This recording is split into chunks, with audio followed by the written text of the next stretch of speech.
ओम सादर नमस्ते जी। आप सबका हार्दिक स्वागत है हमारे चैनल RA2RA में। आइए हम अपनी वैदिक कक्षा का फिर से आरंभ करते हैं और आज का हमारा मुख्य विषय रहेगा आओ ब्राह्मण वर्ण और ब्राह्मण जाति को जाने। जब हम यहाँ पर ब्राह्मण वर्ण और ब्राह्मण जाति के बारे में बात करते हैं तो बहुत से लोगों का मानना ये होता है कि ब्राह्मण केवल वर्ण होता है, ब्राह्मण जाति नहीं है। आइए इस पर बात करते हैं, विचार करते हैं और इसको समझने का प्रयास करते हैं। सबसे पहले जब हम ब्राह्मण के बारे में बात करते हैं तो बहुत से लोगों का मानना ये होता है, चाहे वह पौराणिक हो चाहे वह वैदिक हो, वह ब्राह्मण को 6 लक्षण के बारे में बताते हैं।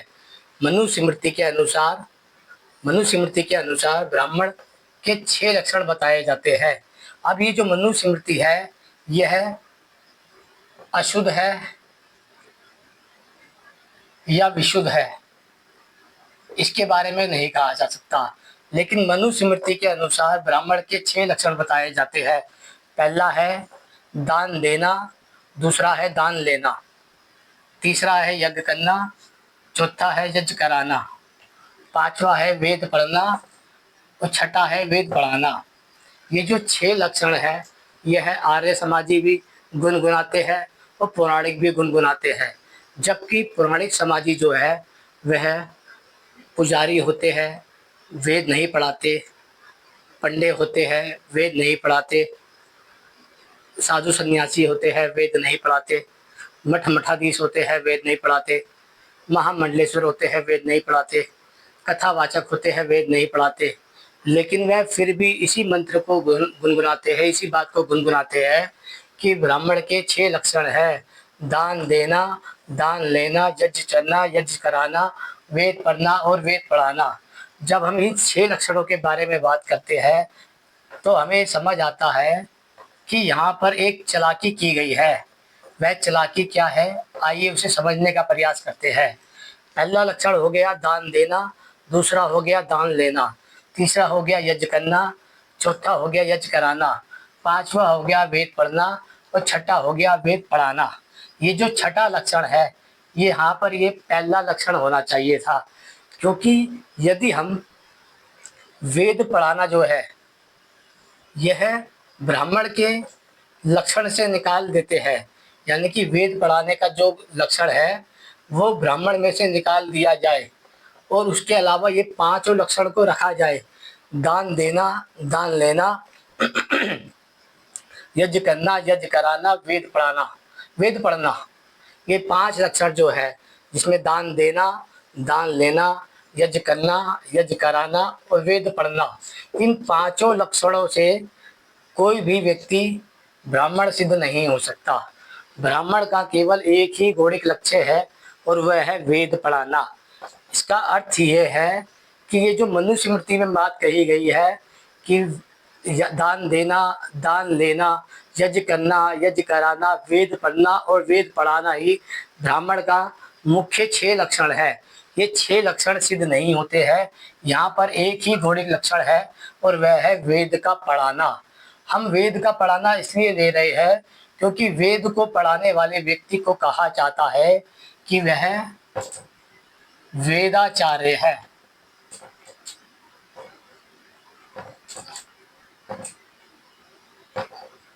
वह वेदाचार्य है तो इसका अर्थ होता है कि ब्राह्मण वर्ण का जो मुख्य और एक ही लक्षण है वह है उसका वेदाचार्य होना।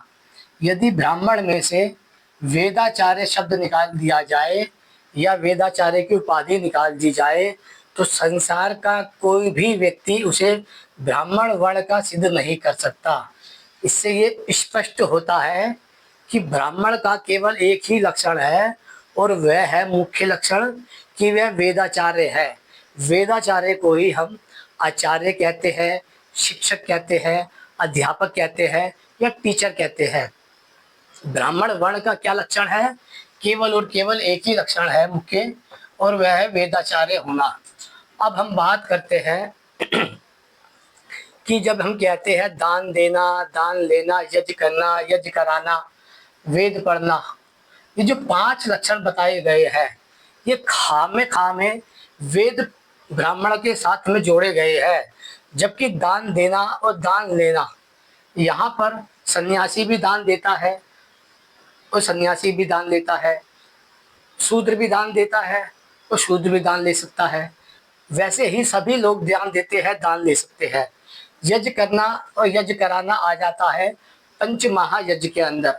यह मनुष्य का कर्तव्य बताया गया है कि पंच महायज्ञ करना प्रत्येक मनुष्य का कर्म है। वेद पढ़ना सभी गुरुकुल के बच्चों का कर्तव्य होता है। ये जो 5 लक्षण है, यह तो ब्राह्मण के लक्षण में घट ही नहीं रहे हैं। इसका केवल एक ही कार्य है कि जो ब्राह्मण वर्ण है, इसका एक ही मुख्य लक्षण है और वह है वेद का पढ़ाना। इसको कहा जाता है वेदाचार्य, जिसे हम शिक्षक, अध्यापक या टीचर कहते हैं। अब हम बात करते हैं जो ये मनुस्मृति में बात कही गई है, और बहुत से ऋषि मुनियों ने इस बातों को, स्वामी दयानंद ने भी इस बात को सत्यार प्रकाश में लिखा है। स्वामी दयानंद ने लिखा है या आर्य समाजियों ने लिखा है, वो एक अलग विषय है। लेकिन आइए अब हम समझने का प्रयास करते हैं कि जब ऋषियों की सत्ता महाभारत काल में, जहाँ पर जो ऋषियों की सत्ता समाप्त हो जाती है, तो महाभारत काल के बाद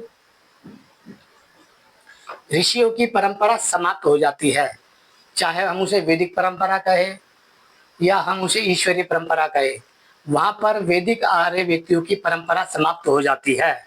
जब ब्राह्मण वर्ण का स्थान पाखंडी गुरु घंटाल ले लेते हैं, जब ब्राह्मण वर्ण का स्थान पाखंडी गुरु घंटालों ने ले लिया, तब ब्राह्मण वर्ग का जन्म होता है। इस बात को फिर से समझ लीजिए।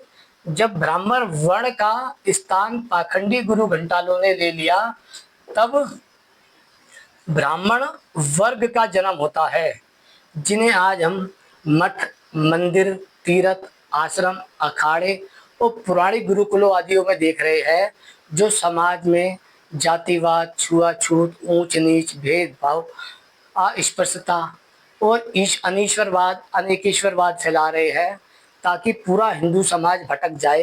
ये पिछले हजारों सालों से करते आ रहे हैं। इस बात को ध्यान रखना, यहाँ पर इनके अंदर ब्राह्मण वर्ण नहीं करता, क्योंकि इनमें से कोई भी व्यक्ति वेदाचार्य नहीं है, जो वेदों को ठीक ठीक जानता हो, ठीक ठीक मानता हो और ठीक ठीक समझकर समाज को समझाता हो।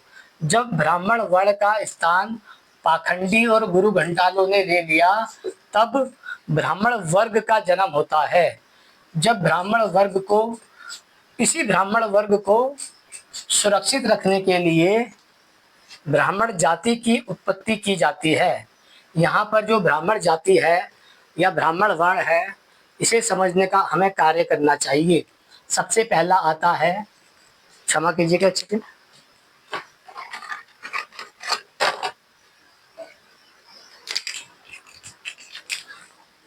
सबसे पहला आता है ब्राह्मण वर्ण, फिर आता है ब्राह्मण वर्ग, फिर आता है ब्राह्मण जाति। अब आप कहेंगे कि ब्राह्मण वर्ण है, ब्राह्मण वर्ग है या ब्राह्मण जाति है, तो ये समझिए आप, भारत में ये तीनों चीज़ है। हम इसे ये नहीं कह सकते हैं कि भारत में ब्राह्मण वर्ण नहीं है, या भारत में ब्राह्मण वर्ग नहीं है, या भारत में ब्राह्मण जाति नहीं है। सबसे पहले हम ये समझते हैं ब्राह्मण जाति के विषय में। जाति के विषय में सबसे पहले बात बताई जाती है वेदों के विषय में, कि वेद कहता है जो मनुष्य समाज है, जो मनुष्य है, वह केवल एक ही जाति है। इसके अंदर 3 उपजातियां पाई जाती है, पहली पुरुष, दूसरी स्त्री और तीसरी किन्नर। इन 3 उपजातियों में एक मुख्य जाति है जिसे हम मनुष्य जाति कहते हैं। लेकिन जब भारत में इस मनुष्य जाति को विभाजित किया गया, तब यहाँ पर अनेक जातियों की उत्पत्ति की गई। जब अनेक जातियों को उत्पन्न किया गया तभी यहाँ पर ब्राह्मण जाति भी उत्पन्न की गई। अब आप सोचने विचारने वाली बात यह है कि ब्राह्मण जाति की उत्पत्ति तब होती है जब हम मनुष्य जाति का बंटवारा करते हैं। यहाँ पर मनुष्य जाति का बंटवारा होने के कारण ही ब्राह्मण जाति की उत्पत्ति होती है। भारत में अनेकों अनेकों जातियां हैं, जिसे हम ब्राह्मण जाति, क्षत्रिय जाति, वैश्य जाति, शूद्र जाति, अछूत जाति, दलित जाति, यादव जाति, कुशवा जाति, मौर्य जाति, पढ़ कीजिएगा, कुशवा जाति, प्रजापति जाति, जाटव, जाट, गुज्जर, मौर्य, इतनी आदि आदि जातियां हैं। खटीक, दिमाग, नायक, गेहारा, वाल्मीकि, ये अनेक प्रकार की जो जातियां हैं, जब ये मनुष्य जातियों में बांटी गई, तब यहाँ पर ब्राह्मण जाति की उत्पत्ति होती है। यदि हम फिर से मनुष्य को एक जाति में बांध सके, तो यहाँ पर ये ब्राह्मण जाति भी अपने आप को मनुष्य जाति में ही स्वीकार करेगी। लेकिन यहाँ पर ब्राह्मण जाति को जो अलग से अधिकार दे रहे हैं, वह दे रहे हैं ब्राह्मण वर्ण वाले। यहाँ पर ब्राह्मण वर्ग का व्यक्ति वही है जो आज पूरी तरीके से भारत में जातिवाद, छुआछूत, भेदभाव, अविद्या, पाखंडवाद, मूर्ति पूजा, अनीश्वरवाद, अनेकेश्वरवाद फैला रहे हैं। यहाँ पर मठ, मंदिर, तीर्थ, आश्रम, अखाड़े, पंडाल और पौराणिक गुरुकुल, यहाँ पर ये जो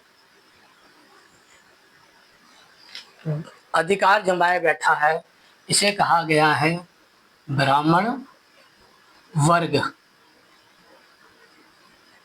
अब आप कहेंगे कि ये ब्राह्मण वर्ग है जो मठ, मंदिर, तीर्थ, आश्रम, अखाड़े, पंडाल, पौराणिक गुरुकुलों पे कब्जा करके बैठा है। जो ये ब्राह्मण जाति है, ये सामान्य जाति है, सभी जातियों की तरह। ये सब सुबह उठते हैं, अपनी नौकरी करते हैं, अपने बीवी बच्चों के साथ रहते हैं, समाज के साथ व्यवहार करते हैं, भोजन आदि का व्यवहार करते हैं।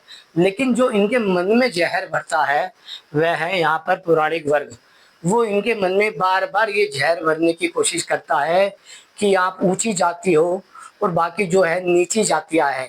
ये जो ऊंची और नीची जाति की मानसिकता है, ये ब्राह्मण वर्ग के द्वारा भराई जाती है दिमाग के अंदर। सबसे पहले ये बात समझ लीजिए आप फिर से कि जो ब्राह्मण वर्ण है, ये है वेद का पढ़ाने वाला। जो वेद का पढ़ाने वाला है, वह ये बात जानता है कि मनुष्य केवल एक जाति है। वहाँ पर वह ब्राह्मण जाति को, क्षत्रिय जाति को, वैश्य जाति को, दलित जाति को, अछूत जाति को, चमार जाति को, वाल्मीकि जाति को, खटीक जाति को, ग्यारह जाति को, शुक्ला जाति को, उपाध्याय जाति को, भारद्वाज जाति को, इन सब जातियों को वह मानता ही नहीं है। वह ये मानता है ये जो मनुष्य के साथ जातियाँ जुड़ी हुई है, ये जातियाँ कलंक है, ये ईश्वर ने बनाई है। ये तो उन जातीय व्यवस्था वालों ने बनाई है जो समाज को जातियों में फूट डालो राजनीति की करते हैं। फिर जब हम दूसरी ओर आते हैं कि जब यहाँ पर ब्राह्मण वर्ण और ब्राह्मण जाति की बात की जाती है, तो जो ब्राह्मण जाति है, इस जाति का हर व्यक्ति वह भी इन व्यवस्थाओं से प्रत्यक्ष रूप से नहीं जुड़ा हुआ। ब्राह्मण जाति के बच्चे भी ये नहीं जानते हैं कि उनका धर्म ग्रंथ वेद है। वह भी उसी प्रकार वेद से कटे हुए हैं जिस प्रकार से हिंदुओं की अनेक जातियां कटी हुई है।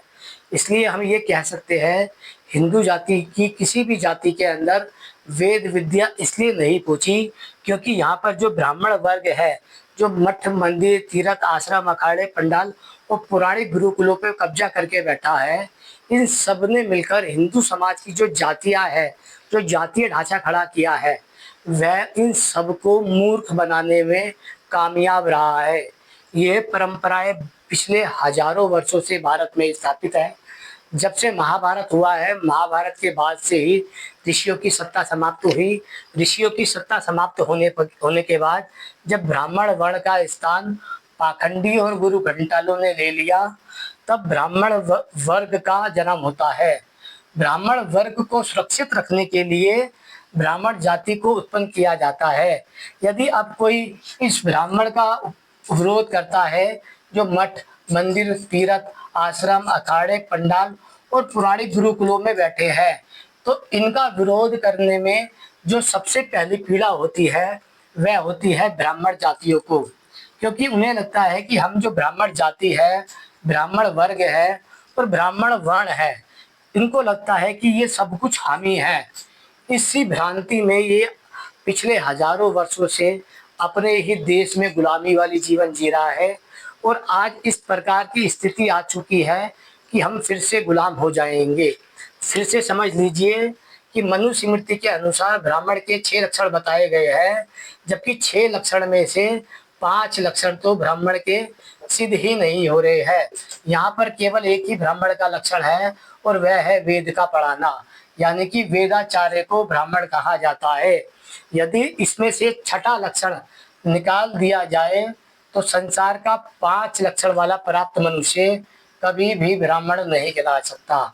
ये ब्राह्मण वर्ण में नहीं आ सकता। फिर से समझ लीजिए, पहला है ब्राह्मण वर्ण वर्ण जिसे हम वेदाचार्य कहते हैं। दूसरी है ब्राह्मण जातियाँ, जो सामान्य जातियाँ होती है। और तीसरा है ब्राह्मण वर्ग। ब्राह्मण वर्ग ही आज का पौराणिक समाज है, जो समाज में जातिवाद, ऊंच नीच, भेदभाव, छुआछूत, पाखंडवाद, अनीश्वरवाद, अनेकेश्वरवाद और देवी देवताओं की कल्पोत कहानियां को उत्पन्न करता है, ताकि वह हिंदू समाज को भटका सके और वह उसे खंडित कर सके। आज कोई भी व्यक्ति जो हिंदू धर्म को टारगेट करता है, उसके पीछे का मुख्य कारण है ब्राह्मण वर्ग। ये जो ब्राह्मण वर्ग है, ये अपने ही हिंदू समाज का शत्रु है, जो उन्हें पिछले हजारों सालों से नष्ट करने में और खंडित करने में लगा हुआ है। आशा करता हूँ विषय सरलता से समझ आ गया होगा। यदि समझ आया है तो लाइक कीजिएगा, शेयर कीजिएगा। यदि चैनल पर नए आए तो सब्सक्राइब कीजिएगा। ओम नमस्ते।